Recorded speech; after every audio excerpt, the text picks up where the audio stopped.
Bonjour, bienvenue à Actualité internationale chez Kivu Morning Post. La présence de l'ancien président congolais Joseph Kabila à Goma, dans l'est de la République démocratique du Congo, a suscité des interrogations sur un possible soutien du Rwanda.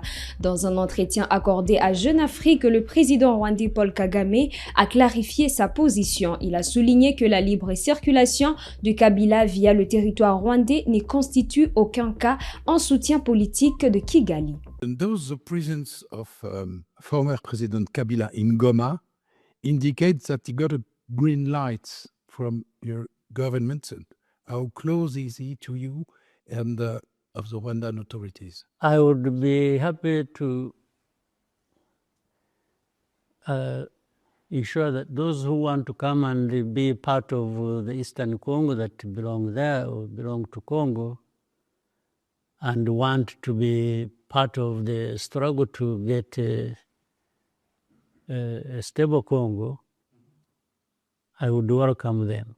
It doesn't have to be Kabila, but we're talking about Kabila. Kabila made his own choice.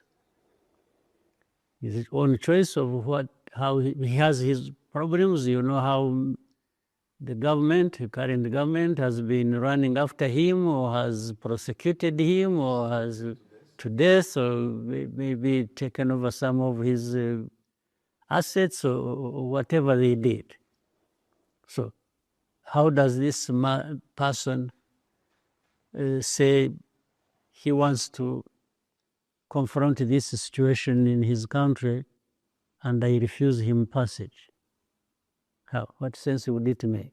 Mr. President, your development model rests in 4 mois après la signature d'un accord de paix présenté comme historique, les combats se poursuivent dans l'est de la RDC. Dans un entretien exclusif à Jeune Afrique, le président rwandais Paul Kagame a souligné que Kinshasa devait assumer ses responsabilités. Interrogé sur les mesures défensives mises en place par le Rwanda, Kagame a précisé qu'elle visait à protéger la frontière et à neutraliser les menaces identifiées. Il a rappelé que la stabilité de la région dépend également des autorités congolaises et de la communauté internationale. Ordinarily, what would anybody define defensive measures as? To do with the problems that are in Eastern Congo. It means a number of things. It means you may use equipment, you may use troops on the ground, it means to defend that territory. So I don't understand the contradiction. It is actually to defend our border.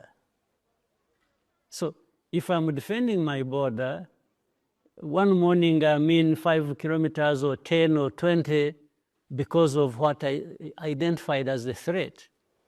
And in another week, they have pulled back, or in another week, if there was an equipment to deal with the matter that is threatening you, so I mean, there is no contradiction. Defensive measures have always been outlined as being there. First of all, having announced ourselves in different places, defensive measures we take, and defensive measures do not mean one thing. Face à la crise au Moyen-Orient, la première ministre Judith Suminwa Tuluka a réuni jeudi soir le ministre en charge de l'économie et des hydrocarbures pour évaluer l'approvisionnement du pays en produits pétroliers. Le vice-premier ministre Daniel Mukoko Samba a assuré que la disponibilité restait garantie tout en annonçant un possible ajustement des prix. Bien, vous savez, gouverner, c'est d'abord prévenir. Donc, Son Excellence, Madame la Première ministre, nous a réunis ce soir, Madame la ministre d'État, ministre des Hydrocarbures et moi-même, pour faire le point au sujet de la situation de l'approvisionnement du pays en produits pétroliers, parce que l'opinion nationale est, nous le supposons, bien informée de ce qui se passe dans le monde. La guerre dans le Golfe Persique a perturbé totalement les marchés des produits pétroliers. Autour de nous, on assiste à des révisions à la hausse des prix des produits pétroliers. Madame la ministre d'État a, il y a quelques semaines, rassuré l'opinion au sujet de la disponibilité de produits pétroliers dans le pays. Mais nous devons, en tant que gouvernement, prendre toutes les dispositions nécessaires pour que non seulement le pays continue à recevoir les produits pétroliers dont nous avons besoin, mais également que nous puissions prendre toutes les mesures nécessaires de manière à ce que la disponibilité de ce produit pétrolier soit pérenne. Et cela passe bien sûr par l'ajustement probable de prix des produits pétroliers pour que nous ne soyons pas en déphasage par rapport à ce qui se passe dans le reste du monde. Le gouvernement prend toutes les mesures nécessaires de manière à ce que, même si ajustement de prix des produits pétroliers il y a, que cela ne se fasse pas au détriment de la stabilité générale sur les différents marchés dans le pays.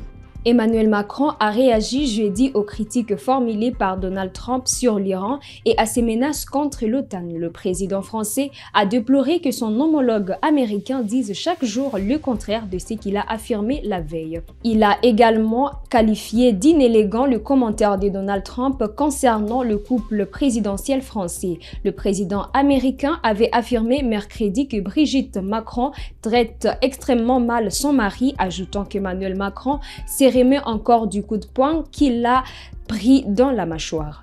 Écoutez, je ne vais pas rentrer, on parle de choses trop graves, on parle de guerre, on parle aujourd'hui de femmes et d'hommes qui sont au combat, de femmes et d'hommes et de civils qui sont tués, de la guerre qui sévit dans cette région. On parle aussi des conséquences de cette guerre sur nos économies. Je pense à nos compatriotes, les Américains vivent la même chose, les prix de l'essence, du gaz qui montent. Et donc les propos que j'ai pu entendre, auxquels vous faites référence, ne sont ni élégants ni à la hauteur. Voilà. Donc je ne vais pas y répondre, ça ne mérite pas de réponse.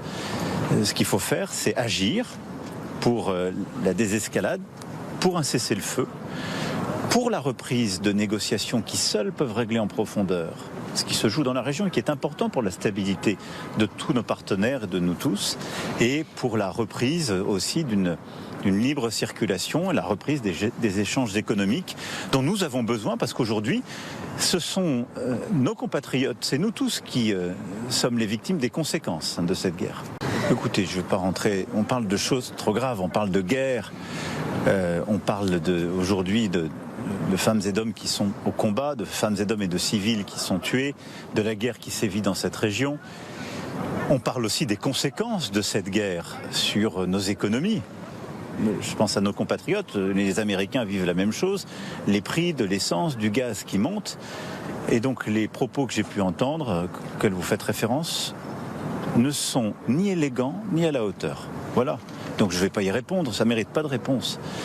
Ce qu'il faut faire, c'est agir pour la désescalade, pour un cessez-le-feu, pour la reprise de négociations qui seules peuvent régler en profondeur ce qui se joue dans la région et qui est important pour la stabilité de tous nos partenaires et de nous tous, et pour la reprise aussi d'une libre circulation et la reprise des échanges économiques dont nous avons besoin, parce qu'aujourd'hui, ce sont nos compatriotes, c'est nous tous qui sommes les victimes des conséquences de cette guerre.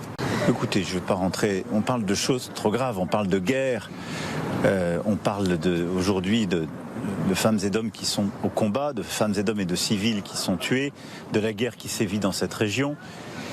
On parle aussi des conséquences de cette guerre sur nos économies. Je pense à nos compatriotes, les Américains vivent la même chose, les prix de l'essence, du gaz qui montent. Et donc les propos que j'ai pu entendre, auxquels vous faites référence, ne sont ni élégants ni à la hauteur. Voilà. Donc je ne vais pas y répondre, ça ne mérite pas de réponse.